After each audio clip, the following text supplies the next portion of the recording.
তো আজকে আমাদের যে মূলত পেশাজীবীদের নিয়ে আমাদের যে আয়োজনের উদ্দেশ্য হচ্ছে আমাদের সুন্দরবনকে রক্ষা করা পলিথিন এবং প্লাস্টিক দূষণের হাত থেকে এবং সুন্দরবনের ইকোসিস্টেমটাকে আসলে সচলভাবে যাতে চলতে পারে সেজন্য আমাদের সচেতনতা বৃদ্ধি।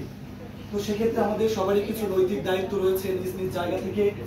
আমরা জানি যে সুন্দরবন হচ্ছে আমাদের একটি নীরব বিষয়, যেটা আমাদের বাংলাদেশের একটি সম্পদ এবং এই সুন্দরবন আমাদেরকে আমাদের বেঁচে থাকার জন্য অত্যন্ত গুরুত্বপূর্ণ একটি অবদান রাখছে। কিন্তু দুঃখের বিষয় হচ্ছে আমাদের মানব সৃষ্ট বিভিন্ন কর্মকাণ্ডের মাধ্যমেই এই সুন্দরবন আজকে হুমকির মুখে পড়ছে। এই সুন্দরবনের জলজ, বনজ, স্থলজ যত প্রাণী উদ্ভিদকুল রয়েছে সকলেই কিন্তু আজকে ক্ষতিগ্রস্ত হচ্ছে।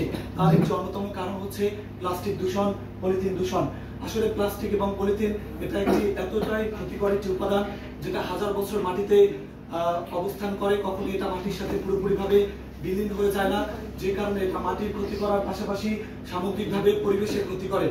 আর পূর্ববর্তী সময়ে এটা নিয়ে অনেক রিসার্চ হয়েছে সুন্দরবনকে ঘিরে, যে আসলে সুন্দরবনের বাস্তু সংস্থানের পরিস্থিতি কি। তো সেক্ষেত্রে আমি একটি তথ্য উপস্থাপন করতে চাই।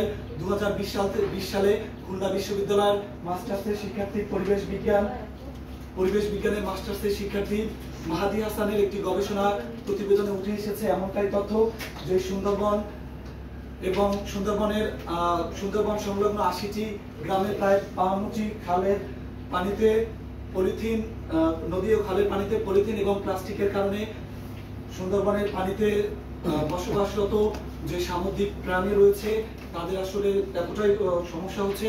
অনেক সময় সুন্দরবনের যে সামুদ্রিক মাছ রয়েছে তারা পলিথিনকে জেলিফিশ ভেবে খেয়ে ফেলছে, যে কারণে তারা মারা যাচ্ছে। এছাড়াও সুন্দরবনের যে প্রাণীকুল রয়েছে, প্রাণীকুলের মধ্যে বানর অনেক সময় দেখা যাচ্ছে যে পলিথিন খাবার ভেবে পলিথিন ভক্ষণ করছে, যে কারণে বানর ক্ষতিগ্রস্ত হচ্ছে।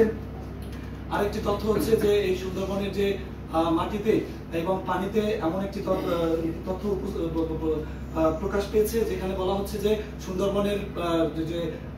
সুন্দরবনের সমুদ্র তীরবর্তী জায়গাতে যে পানি রয়েছে সেই পানিতে গড়ে 2টি মাইক্রোপ্লাস্টিক রয়েছে এবং প্রতি কেজি মাটিতে সেখানে 734টি মাইক্রোপ্লাস্টিক রয়েছে।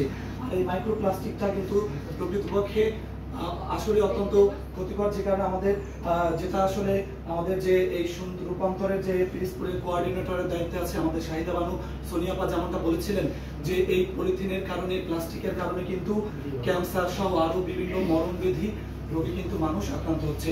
তো যাই হোক, আজকে আমরা এখানে যারা উপস্থিত হচ্ছি আমাদের সবার মধ্যে এই ভাবনাটা তৈরি হোক যে আমাদের নিজ নিজ জায়গা থেকে এই প্লাস্টিক এবং পলিথিন ব্যবহার যতটা সম্ভব কমিয়ে আনার চেষ্টা করব এবং এক পর্যায়ে প্লাস্টিক বা পলিথিনের ব্যবহারটা আমাদের ব্যবহারের তালিকায় থেকে বাদ দিয়ে দিব।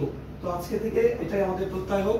আর এই প্রত্যয়কে সামনে রেখেই আমাদের এই রূপান্তরের এই সুন্দরবনকে ঘিরে যে কার্যক্রম এটা চলমান রয়েছে। পরবর্তীতেও আমাদের এরকম আরো বিভিন্ন ধরনের সচেতনামূলক কর্মকাণ্ড পরিচালিত হবে, সেক্ষেত্রে সবার সহযোগিতা প্রত্যাশা করছি। আর আজকের এই অনুষ্ঠানে যারা উপস্থিত হয়েছেন সকলকে ধন্যবাদ জানাচ্ছি।